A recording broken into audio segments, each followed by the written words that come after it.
final presentation for our three photographs, our two truths and a lie, is going to be something called a triptych. And let me show you what that's going to look like. So a triptych is going to be three images placed together um, on one format. And so what I'm going to do is I'm going to go to my original edited image. Let's say that this is our final one. Make sure that you're opening your JPEG to work with, not your Photoshop file, but your JPEG file. And the first thing I need to do is I need to resize it. So I'm going to go to image and I'm going to go down to image size. And we're going to be working with a 5:7. So the first thing I need to make sure is that my resolution is set to 100. So double click right here for resolution and type in 100.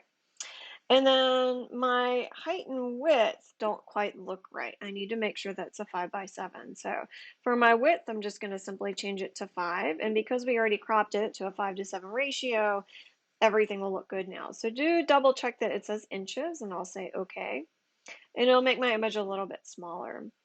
I'm a big proponent of key commands. I'm going to select all by doing Command A, or I can go up to select and say select all. And then just like you would in any kind of word processing document, I'm going to go to edit and I'm going to say copy or Command C. And the next thing that I need to do is I need to make a new document to paste it in. So I'm going to go to File and go to New.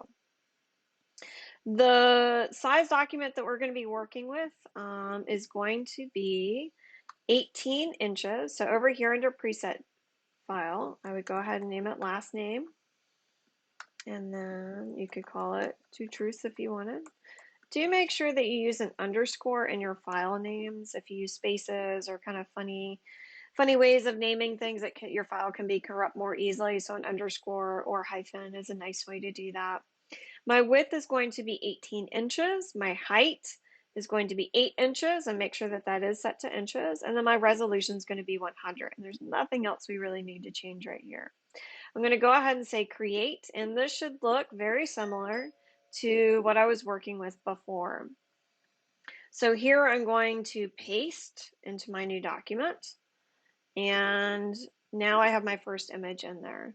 So I'm going to do the same thing for the other images that I'm going to be working with. So I'm going to copy, paste. And then when I have all of them in there, let's say that they're all kind of a little bit off, I'm going to bring up my grid, and my grid will help me align them. So I'm going to go to Window, I'm going to go to View, and I'm going to go to, if we go to Show, we can go down to Grid, or Command and the little quotes is one way that we can do that. So now I have a grid up of my inches, and inches are subdivided within there. And all I need to do is click on each layer, and I'm going to click and drag this over. So 1 square is 1 inch. So I want to bring it over 1 inch, and then I want a half an inch in between. And so what I find easiest is if I line the outer two ones up, and then I kind of have this one to work with. I can also turn my grid back off by going up to View, Show, and clicking off Grid. And then I should have a half an inch on either side, an inch on this side, and then a half an inch in between. And that looks really pretty good to me. So the next thing I need to do is save it. I'm going to save it as a Photoshop document once again. And we'll call this our final version. And I'll say save, and I'll say okay. And then the next thing that I need to do is save it for our critique. So I'm going to go File and Save As, and you might guess it, we are going to save it as a JPEG. And last name, final, JPEG, save, and now you're good to go to upload to Canvas.